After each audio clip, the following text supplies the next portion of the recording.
Okay.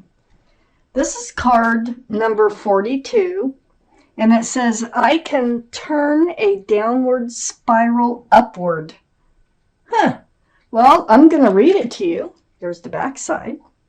As you focus on the best of what you do have, even if it is only a small part of your experience, the law of attraction will now bring you more of the essence of that.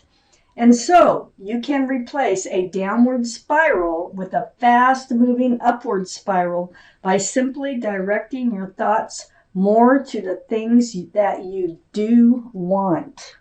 In other words, if you're thinking negatively about anything, remember, even if it's the smallest thing that's good that you want more of, think of that. Change your thoughts so that's what you attract.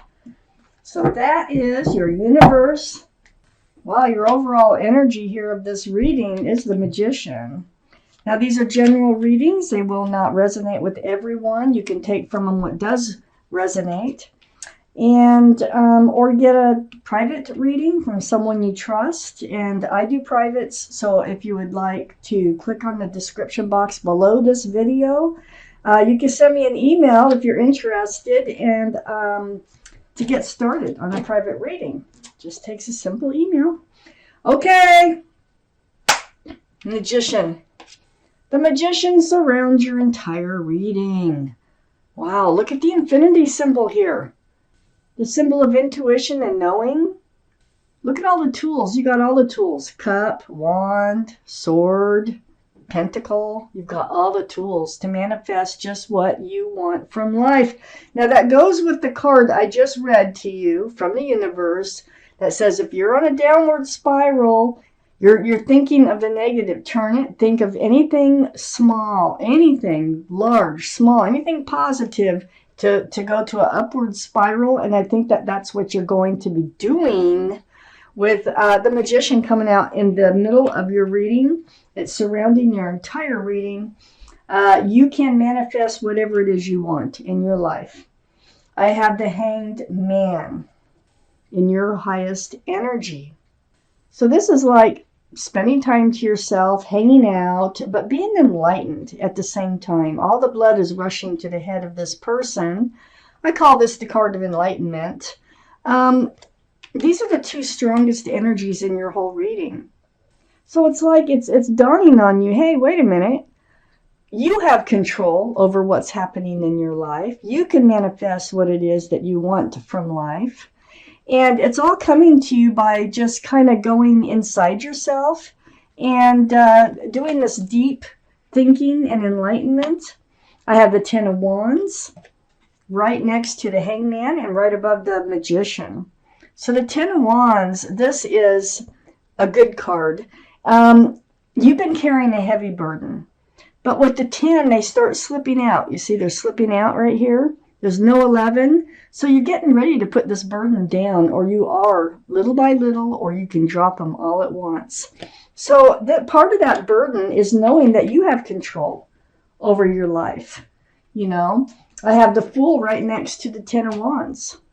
So living in the moment is fun. It's carefree, not a care in the world. Usually with the Fool, you end up at the edge of the cliff. And so then you start to look forward towards the future. And that's when things start to fall apart. So the Fool's energy doesn't usually last a very long time. This can also be about taking a leap of faith in something. Maybe it's in yourself. But I need to, it's the Fool's energy that you've been living in, because the Knight of Wands is right under the Fool card. So that turned into the burden. That's what you're getting over. This is what you are taking control of your life over, is this Knight of Wands, and I'm getting over there. I have the Four of Cups right under the Hangman and next to the Magician.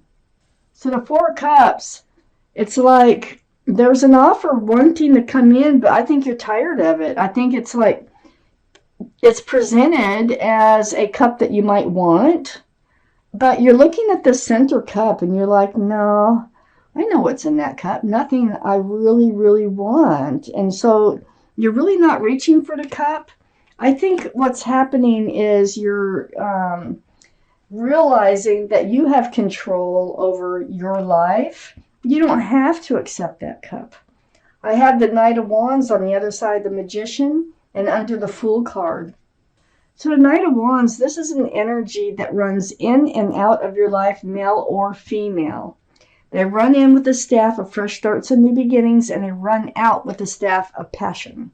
So, they come in and give you hopes for a future, but then they run out. Well, it might have been fun for a while, this running in and out of your life type thing with the Fool card being right above it. But it feels to me like it's not fun anymore. So you're realizing that you have the power to control how your life is moving forward. So you're getting ready to put those wands down. It became very heavy, the energy here. This Knight of Wands, male or female, like I said, they're all male or female. I have the Six of Wands right under the Four of Cups. So this is the card for success and love. So it feels like they try to come in with a love offer here. All these wands, you may even be seen as a couple with this person, okay? And it feels like this Knight of Wands, the problem with the Knight of Wands is they want to stay in the energy of the Fool. Others don't know your whole situation. They do see you as a couple. You're hoping for an engagement or for this relationship to move forward, but I feel like it wasn't because it's right next to the Seven of Pentacles, and the Seven of Pentacles is right below the Magician. Seven of Pentacles, that bush has bloomed, but it's never blossomed, and you wait and wait and wait, and like hanging on to that empty basket, unable to put any fruit in it. It's just not bearing fruit. And so that's what's happening in this relationship. And so you're kind of like, you've gone inside, you've thought about this very deeply, and you're deciding to take control of your own life here. This could be 7 months, this could be 7 years, but you've waited, whatever it was, a long time. I feel like since everybody does see you as a couple, it can be 7 months, but I think for most of you, it's more like closer to 7 years. A long time in a relationship. This Knight of Wands, you knew when you were younger. So you reconnected. This is the Six of Cups. They're a soulmate. And it was sweet. I mean, it was a sweet relationship, but they're not willing to come out of the energy of the Fool so far in this reading. And you're tired of waiting for that to happen. So it just started becoming a burden. So let's see what's going on. I have the King of Pentacles up in your highest energy line next to the Fool. And this was what was happening. It's like, this is Earth, Taurus, Virgo, or Capricorn. That might be strong in someone's chart. But look at that. It's like they have a pentacle, but not handing it out. So this is the problem. There's no commitment. The King of Pentacles now is next to the Ten of Pentacles. This is what you're hoping for. I mean, you want this relationship to become stable, secure, long-lasting, and committed. Next to the Ten of Pentacles is the Two of Swords. Yeah, you tried not to deal with this. You tried to ignore it because I think you kind of felt like it's not going to go your way. Your heart is protected. Your arms are across your heart. You've got your swords up in self-protection. And then the moon is here. And so the moon kind of shines light. You're blindfolded. It's like you weren't dealing with it. But you know what? Regardless of whether you're dealing with it or not, you were enlightened with that moon there. So you're still becoming enlightened, even though you weren't dealing with it. And you kind of let it go for a while. That Seven of Pentacles. I have the Justice card right below the King of Pentacles and next to the Knight of Wands. This is the card for Libra. Libra might be strong in your chart or someone else's around this reading. But you need to be balanced. I think the Knight of Wands really was throwing you off balance. This whole relationship. And this is under the King of Pentacles. So without any commitment and them running in and out of your life, it just throws your scales off and you need to become rebalanced. And that's exactly what you're doing. It's self-justice. The sword is hanging down in this card, but that sword is there for honesty, for truth, and self-justice. Then I have the Ace of Swords right next to the Justice card and under the Ten of Pentacles. So there's the sword. Again, very important Ace of Swords.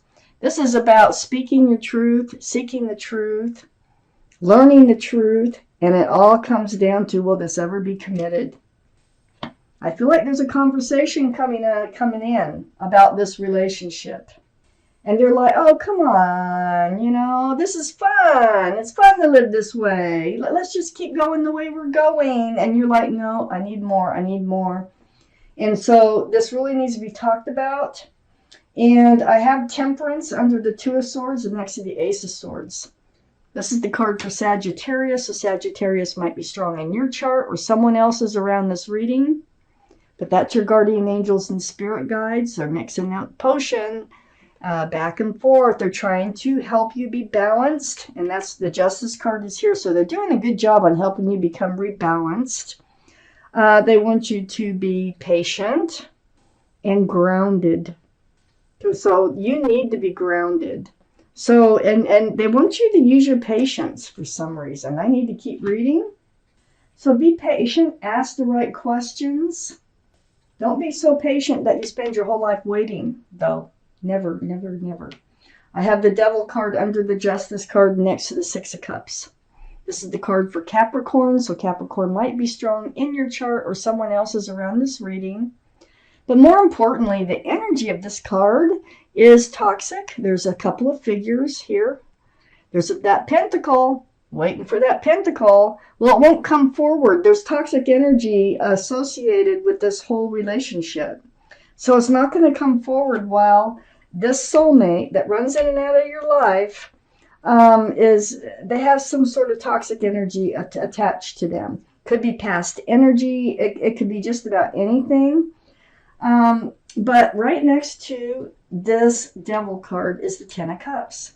Now the Ten of Cups is under the Ace of Swords.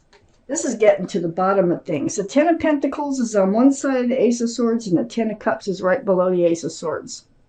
Well, do they love you? That's one of the questions. Do you love me? I mean, if you really love me, don't you think that you'd want some sort of commitment and you wouldn't just keep flying in and out of my life? This is sunshine and rainbows. That's the equal exchange of love. It's a very family oriented type card. And there's union between two people. So that's one of your questions.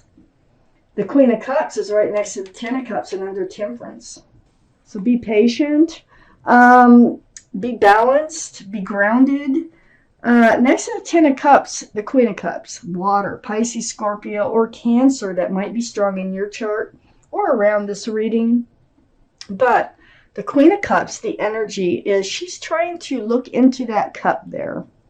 And it's all about love. Cups are about love. And you're wondering, just what I just got done saying with the Ten of Cups, you know, it's like, if you love me, do you love me? Because the pentacle isn't coming forward. I've been waiting here, and it's not coming forward. And so you feel like if they love you, there should be some kind of commitment coming in.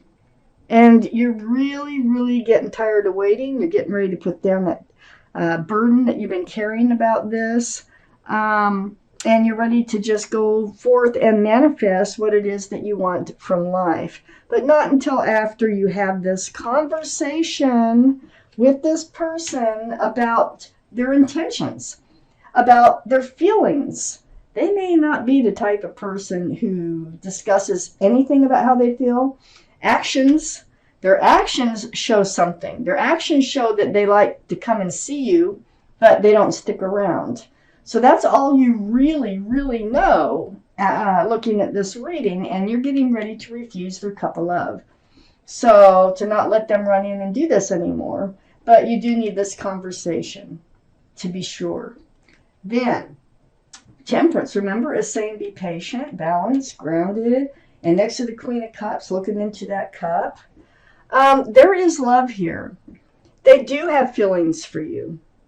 I just don't, I think they had some past history that is holding them back with that Devil card. They do love you. And I think that's going to come out in conversation.